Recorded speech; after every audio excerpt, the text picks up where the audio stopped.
Nous avançons mètre par mètre, en permanence, sur le qui-vive.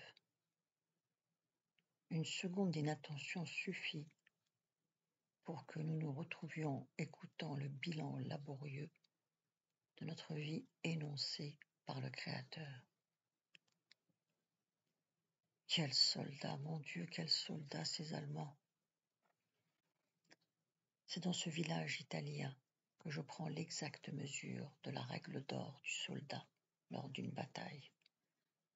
Cette règle barbare consiste à ne jamais porter assistance à un camarade blessé sous peine de quitter prématurément ce monde. La solidarité entre soldats est souvent immense dans les batailles, mais elle cesse généralement aussitôt que l'un de nous est touché grièvement. Cette règle est impitoyable et pousse l'égoïsme à l'extrême.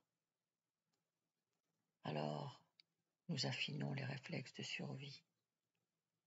Nous ne tirons plus au hasard, mais uniquement pour faire mouche, pour tuer l'adversaire qui commet une imprudence.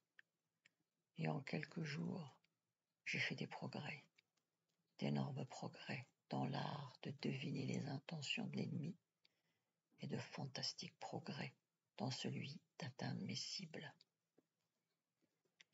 Pourtant, je n'ai pas encore surmonté parfaitement l'hésitation qui précède le moment où il faut tirer. Je ne suis pas franchement à l'aise lorsqu'il s'agit de tuer quelqu'un dont je distingue parfaitement le visage. Cette résignation, d'ailleurs, ne me convient pas. Elle a du mal à trouver sa place dans ma conscience. Après le nettoyage du village, je retourne sur nos arrières afin d'évaluer nos pertes. Cette bataille nous a coûté très cher. Plusieurs chars américains sont éventrés. Nous avons des dizaines de morts que la section médicale n'a pas encore recouverts. La priorité étant donnée aux blessés qui gémissent et qui agonisent sur le bas-côté de la route. Notre section compte 6 morts et un nombre plus élevé de blessés, surtout parmi les voltigeurs, qui sont les plus exposés dans les batailles.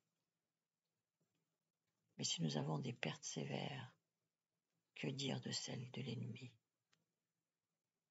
Les Allemands viennent de payer une note disproportionnée. L'intérêt de la position qu'ils défendaient ne méritait pas ces sacrifices. Ainsi, à part une douzaine de prisonniers faits sur le tard à l'extérieur du village, on dénombre peu de blessés, mais essentiellement des cadavres jonchant les ruines poussiéreuses. Il nous a fallu déloger les Allemands un à un de ce qui reste des maisons. Ils s'étaient retranchés derrière les quelques murs qui mystérieusement tenaient encore debout. Je suis impressionné par leur détermination à défendre une position malgré un ennemi en surnombre. Et le résultat est devant moi. Des corps inertes que le génie va s'employer à ensevelir rapidement. Je ne sais pas très bien la stratégie adoptée par nos commandants. Plutôt que de continuer à dégager la route en poursuivant sur notre lancée, ils nous ont ordonné de prendre sur notre droite et de nous enfoncer dans les montagnes. On nous demande d'aller déloger toutes les positions ennemies situées sur ces montagnes au sommet enneigé. Enfin, c'est ça la guerre pour un simple soldat, comprendre les événements après la bataille. Et notre compagnie manœuvre en direction des montagnes sous les regards compatissants des soldats américains. Un autre bataillon de notre régiment a déjà ouvert une brèche pendant que nous combattions le long de la route. Il se heurte toujours à une résistance farouche, mais a réussi à prendre le pied sur les hauteurs. Les groupes de combat montent en premier, suivis par les longs convois de mulets transportant le ravitaillement et le matériel. Aucun véhicule n'aurait pu s'aventurer si loin dans ces chemins boueux. Les mulets nous sont aussi indispensables dans les montagnes que les camions dans les routes. Ils transportent des charges impressionnantes qu'un soldat ne peut porter. En fin de convoi, nous apercevons la laborieuse progression de l'artillerie, de la compagnie qui semble avancer aussi vite qu'une fourmi. Ce n'est pas une mince affaire que de tirer ces lourdes pièces d'artillerie à travers ces côtes abruptes. Durant une bonne partie de la nuit, tandis que l'autre bataillon de notre régiment fixe l'ennemi plus au nord, nous travaillons à reconnaître le terrain et à nous préparer à l'attaque dès que la nuit prendra fin. Nos reconnaissances sont pénibles. L'épaisse brumant, la visibilité à peu près nulle. De plus, le froid et la boue nous épuisent au point que nous ne savons pas comment nous pouvons encore avoir la force de marcher. Depuis quand il faut s'arrêter, enfin pour la nuit? Je me force à dormir. Il est impératif que j'apprenne à surmonter mes angoisses, que je m'oblige à ne plus penser à rien. Ma survie est à ce prix. Aux premières lueurs de l'aube, nous sommes réveillés en sursaut par le bruit des obus. L'artillerie allemande vient de donner le signal de l'ouverture des festivités. Dans quelques heures, après la dissipation du brouillard, il n'y aura plus à peu près dans les tirs ennemis, et ce sera le massacre si nous demeurons sur les pentes. Sous le commandement du caporal-chef Marazzini, nous partons rapidement à l'attaque des crêtes avoisinantes. Marazzini a depuis le dernier combat en montagne décidé de suivre autant que faire se peut les voies les plus difficiles d'accès afin d'éviter de traverser les champs de mines. Dans cette tactique, le brouillard est un allié inespéré car il dissimule parfaitement notre progression. Et puis nous avons l'initiative, tandis que les Allemands ont le mauvais rôle en défendant les positions stratégiques. Dès le premier barrage de barbelés, la section se regroupe en silence. Nous franchissons l'obstacle, puis chacun de nous prie afin que Dieu le préserve des mines. Il est impossible de déceler ces engins de mort. La neige recouvre le sol sur au moins 30 centimètres. Les voltigeurs ouvrent le passage.